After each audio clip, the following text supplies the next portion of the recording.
ways to condition human thought, human feeling, human behavior.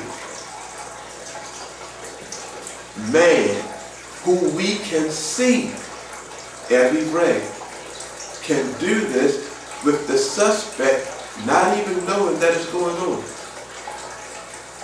How much more can the adversary, who we can't see, manipulate our thoughts, our feelings, our behaviors? Now just think about that. The ability that people have with the power of suggestion. Let's move on. Romans chapter 12 and verse 2 teaches this. And be not conformed. The word conform means in agreement with. Be not conformed to this world. And what he's talking about again, this world system in which we live. Why? Because of who the God of this world is.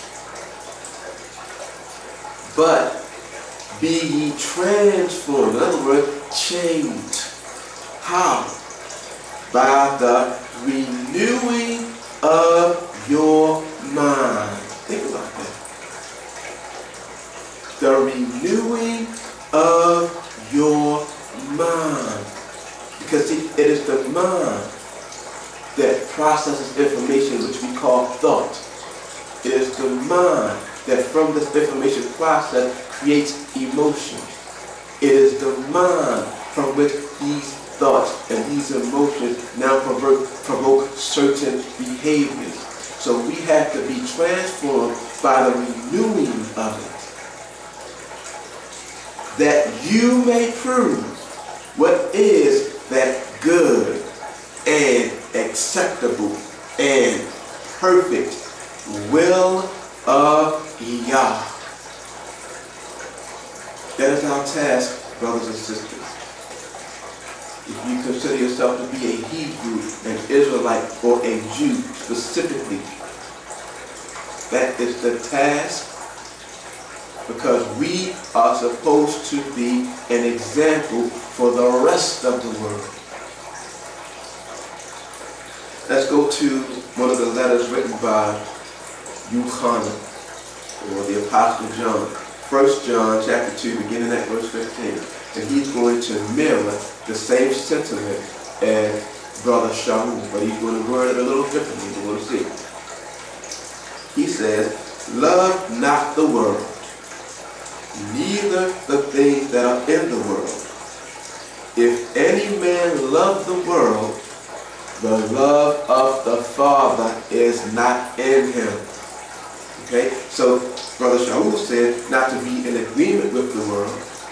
Brother Yochanan said not to love the world. He goes on to say, verse 16, for all that is in the world, and what he's about to do, he's going to break down for us this process that we discussed. He says, for all that is in the world. First thing he says, the lust of the flesh. Take your mind back to the garden when Kawa said that that tree was now the forbidden tree, that is. It was good for food. Okay? Now, what's happening, the defiance has set in. How could something be good for food that was prohibited by your maker? So defiance has now set in. Let's compare. In Matthew chapter 4, and verse 3, because one of the things that Mashiach had to do, he came to reverse that process. But what he had to do, he had to be tempted in every way that they were tempted, but he had to defeat it. Now what I want everybody to pay close attention to is how he used the word to defeat that. So, and when the tempter came to him, he said, if thou be, see that? Establishing doubt first. That's what he's attempting to do.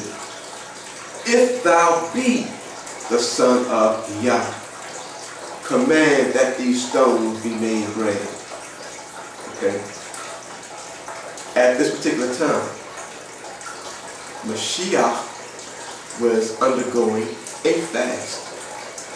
To eat would be breaking the fast. In other words, it would be defying the purpose of the fast, which he said in another place that there are some spirits that we're going to come up against that can only be defeated with fasting and prayer. Okay?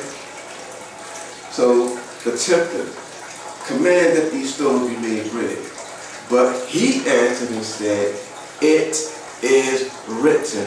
Brothers and sisters, the word was given as a defense mechanism towards the adversary. It is written, man shall not live by bread alone, but by every word that proceedeth out of the mouth of Yahweh. So he quoted the scripture to him. Let's go back to 1 John chapter 2 and verse 16. He continues. He says, and the lust of the eyes. Go back to the garden. Hawa saw that the tree not only was good for food, but also that it was pleasant to the eyes. What is this? Now this is that greed setting in. This is that desire for more. Let's go back to Matthew chapter 4. We're going to make the comparisons as we go along. And this time we want to go to verse 8. It says again, the devil taketh him up into an exceeding high mountain, and showeth him all the kingdoms of the world, and the glory of them, and saith unto him, all these things will I give thee. See, now he's trying to tap into that greed. If thou wilt fall down and worship me, then saith Yahusha unto him, get thee hence, Hashatan, for it is written, thou shalt worship Yahweh, your mighty one, and him only shall you serve. Again, it is written, the defense that we have against the adversary is his word, which is why it is referred to as the sword. Okay? Let's go back to 1 John chapter 2, verse 16. The next thing he says, and the pride of life. Now back in the garden, not only was that tree good for food, pleasant to the eyes, but now what her perception was telling her, it is a tree that should be desired because it will make you wise. And that sets into the pride. Okay?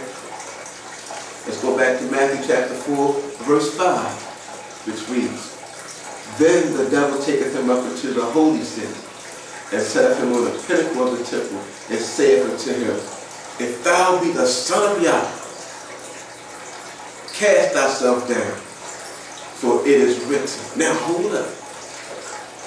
Now, what we find here, the adversary can also use scripture. Look at that. And it just so happens that he's using the scripture when he's enticing the pride. Look at that. He corrupts, he twists. However, he takes away from what the scripture actually means. Now think about all these religious denominations we have out there who proclaim and use that 66 books called the Holy Bible. And yet all these religious denominations out there can't agree. Think about that. Why is that? You see all the different manifestations of how the adversary has twisted that same word. You see? And we're learning that here. That he will do that.